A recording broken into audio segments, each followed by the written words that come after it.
A taxi stopped on a dark Manhattan street. Inside, a man removed his hat. The driver looked in the rearview mirror. And in that moment, everything changed. The question came quietly, almost a whisper. "Do you recognize me?" The year was 1995. Rain hammered against the windshield of a yellow cab parked on West 44th Street. Inside, David Martinez gripped the steering wheel with hands that hadn't stopped shaking for 3 hours. His daughter's hospital bills sat in an envelope on the passenger seat. $72,000. A number that might as well have been $1 million.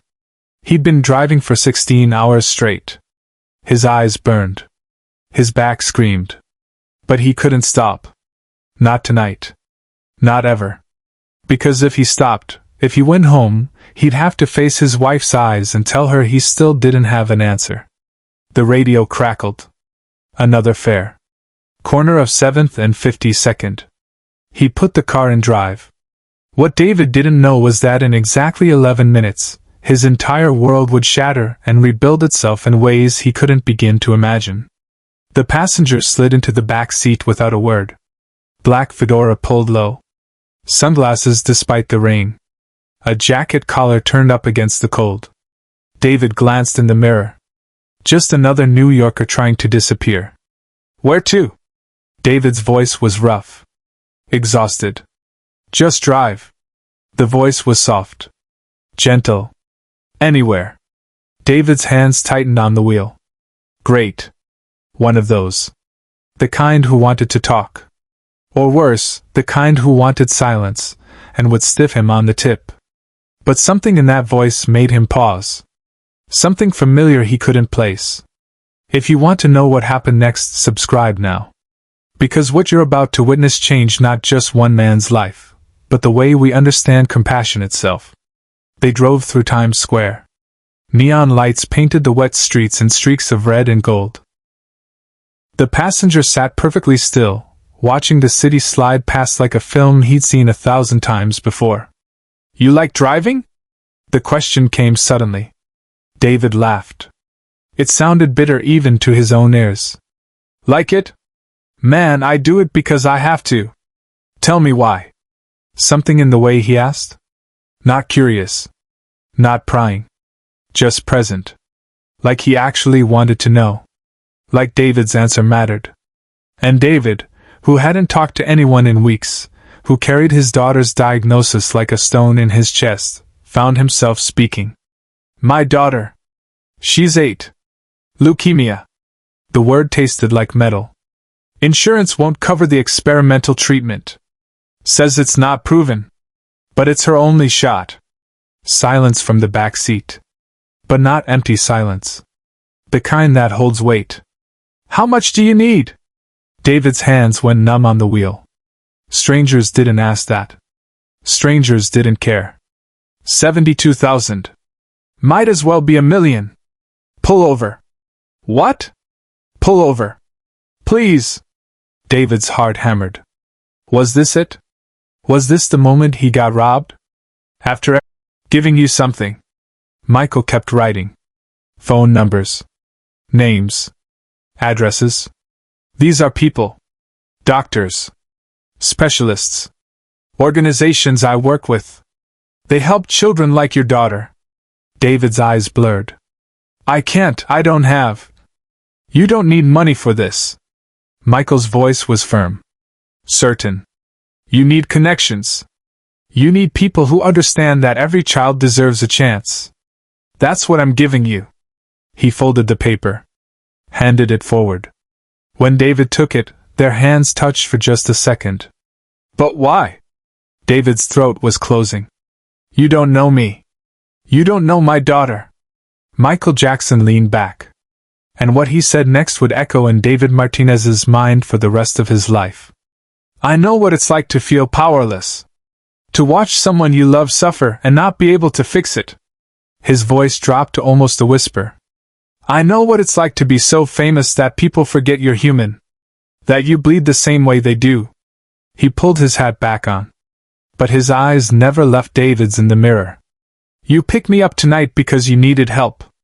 But maybe I needed this too. Maybe I needed to remember that the world isn't just stages and cameras. It's fathers who drive cabs in the rain for their daughters. David couldn't stop the tears. They came hot and fast, blurring everything. 38 years old, and he was crying in front of the king of pop like a child. Don't stop driving, Michael said quietly. Not tonight. I want you to take me somewhere. Where? To see her. David's heart stopped. My daughter? You want to see my daughter? If you'll let me. The Children's Hospital of New York was quiet at 11 p.m. Visiting hours had ended 3 hours ago. But when David Martinez walked through those doors with Michael Jackson behind him, security guards froze. Nurses stopped mid-step. Doctors turned and stared. Michael kept his head down. Hat pulled low. But there was no hiding who he was. Not here. Not now. Room 407, David whispered. His voice shook with every syllable. They took the elevator in silence. The doors opened. The pediatric oncology ward stretched before them, dimly lit, filled with the soft beeps of machines keeping small bodies alive. David led Michael to a door. Through the window, a little girl lay sleeping. Tubes ran from her arms. Her head was wrapped in a bright pink scarf. Even in sleep, she looked tired. So tired. That's Isabella. David's voice cracked on her name. Izzy. Michael stood perfectly still. Staring. Not at the tubes or the machines. At her face. At the way her small chest rose and fell. At the stuffed elephant tucked under her arm. She loves music, David said. She doesn't know who you are. She's too young. But she loves to sing. Even now. Even when it hurts. Michael's jaw tightened. He blinked rapidly. Once. Twice. Can I go in? David nodded. Couldn't speak. Michael pushed the door open slowly. Crossed to the bedside. Pulled up a chair. And sat beside a sleeping 8-year-old girl like he had all the time in the world. He didn't wake her. Didn't touch her. Just sat. Watching her breathe. And then, so quietly that David almost missed it, Michael Jackson began to sing. Not performing. Not projecting. Just singing. A lullaby. Soft and low and achingly beautiful. The melody wrapped around the room like a blanket, gentle and warm. Isabella's eyes flickered. Opened. She stared at the man beside her bed with confusion, then wonder. Am I dreaming? Her voice was barely a whisper. Michael smiled. Maybe we both are. You have a pretty voice. Thank you. So do you.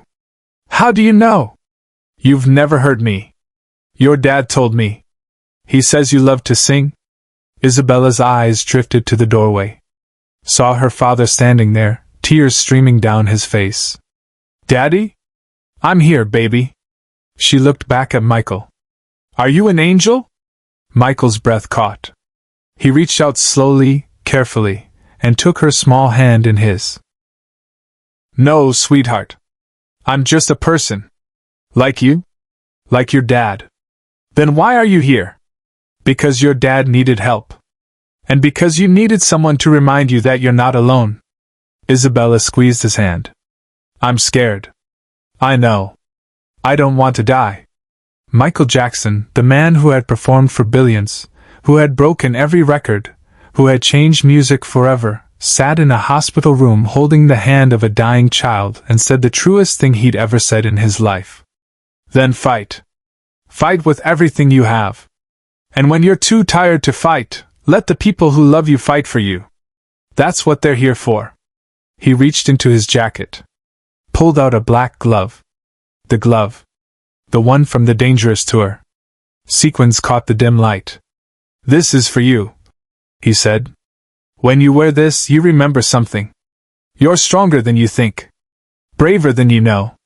And you're never, ever alone. He slipped it onto her tiny hand. It swallowed her fingers, hung loose past her wrist. But she stared at it like it was made of starlight. Really? Her voice trembled. Really? She lifted her hand. Turned it slowly. watching the sequins sparkle. "Can I keep it forever? Forever and always?" Isabella looked at her father, at Michael, back at the glove, and smiled. A real smile. The first one David had seen in 3 months. "Will you sing again?" she asked. Michael nodded. And he sang. Not a lullaby this time. "Heal the World." Soft and gentle, stripped of production, just his voice filling the small room. David sank against the wall. Watched his daughter hold the hand of a legend. Watched her smile. Watched her breathe easier, like hope had found its way back into her lungs. Nurses gathered in the hallway. They didn't interrupt. Just stood. Listening. Some wiped their eyes. Others held each other. Because they'd seen thousands of children in these rooms. And they'd never seen anything like this. When the song ended, Isabella was asleep again. Still smiling. Still wearing the glove. Michael stood slowly. Pressed a kiss to her forehead. Whispered something David couldn't hear. Then he turned. Walked to the door. Stopped beside David. "The numbers I gave you. Call them tomorrow. They'll help. I promise. I don't know how to thank you. You already did. You let me be human for a night. That's rarer than you think." But this isn't where the story ends. Because what happened next made headlines around the world, changed hospital policy forever, and proved that one moment of compassion can echo through time in ways we never expect. 3 days later, David called the first number on Michael's list. Within a week, Isabella was enrolled in an experimental treatment program. Fully funded. The best doctors. The best care. Within 6 months, she was in remission. Within a year, she was cancer-free. But it was what happened after that changed everything. David Martinez couldn't stay silent. His daughter was alive because a stranger in a taxi had cared enough to listen. To help. To be present.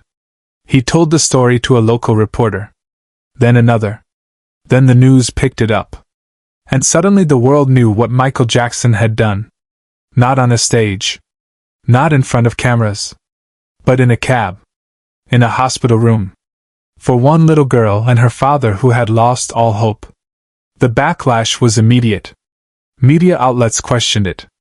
Called it a publicity stunt. Said Michael's team had orchestrated the whole thing. But David had the receipt. The one with the phone numbers. Handwritten. He had the glove. He had his daughter. And he had the truth. Michael never commented. Never confirmed. Never denied. Because that wasn't why he'd done it. Other families started coming forward. Stories buried for years. A mother in Chicago whose son Michael had visited after a car accident. A father in London whose daughter Michael had called every week during her chemotherapy. Dozens of stories. Hundreds. All quiet. All private. All real. The world began to see what the people close to Michael had always known. That beneath the fame, beneath the spectacle, was a man who carried the weight of other people's pain like it was his own. Isabella Martinez is 37 years old now. She's a pediatric oncology nurse at the same hospital where Michael visited her. She works night shifts. Helps scared parents. Holds the hands of children who think they're alone. And every single shift, she wears a black glove. Not Michael's glove. That one sits in a frame on her wall at home. But a replica. A reminder. When parents ask about it, she tells them the story. About the night a stranger in a fedora sat beside her bed and sang her back to life. About the man who taught her that hope isn't just a feeling. It's a choice we make for each other. David Martinez died in 2019. Peaceful. Surrounded by family. Isabella held his hand. And on his nightstand sat a photograph. A father and daughter. And a man in a fedora who proved that the greatest performances happen when no one's watching. Michael Jackson never spoke about that night. He didn't need to. Because some acts of kindness aren't meant for applause. They're meant to remind us that we're all human. That we all bleed. That we all need each other. Subscribe if you believe compassion changes lives. Share this story if you think the world needs more moments like this.